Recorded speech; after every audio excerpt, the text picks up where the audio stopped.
আমার প্রাণপ্রিয় বড় ভাই, যিনি অসাম্প্রদায়িক চেতনার মানুষ, যিনি হিন্দু, মুসলমান, খ্রিস্টান, বৌদ্ধ সবাইকে ভালোবাসেন, সবাইকে নিয়ে একসাথে পথ চলেন এবং যিনি উন্নয়নের রূপকার, আমাদের প্রাণপ্রিয় শাহিন চৌধুরী ভাই, যার ভিতরে কোনো ধর্ম, বর্ণ, জাতি, উঁচু নিচু কোনো কিছুর ভেদাভেদ নেই।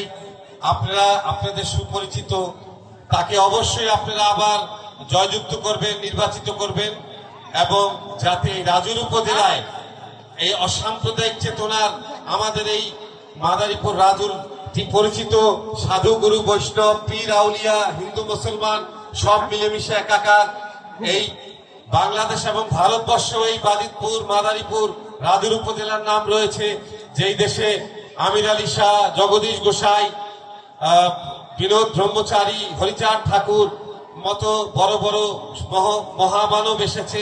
সেই দেশের চেয়ারম্যান, এই রাজুর উপজেলার চেয়ারম্যান, তাকে আমরা আবারও চাই এবং আপনারা কি সবাই তাকে ভোট দিবেন?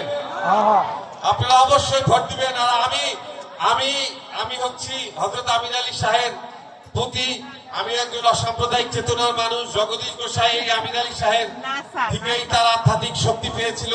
আপনারা সবাই আমাকে চিনেন, আমি এই চৌরি বাড়িতে সবসময় আসি। আমার ভিতরে কোনো ধর্ম, বর্ণ, কোনো ভেদাভেদ নেই, সবাইকে ভালোবাসি। তাই আপনারা আমার এই প্রাণপ্রিয় ভাই শাহিন চৌধুরী ভাইকে আপনারা জয়যুক্ত করবেন।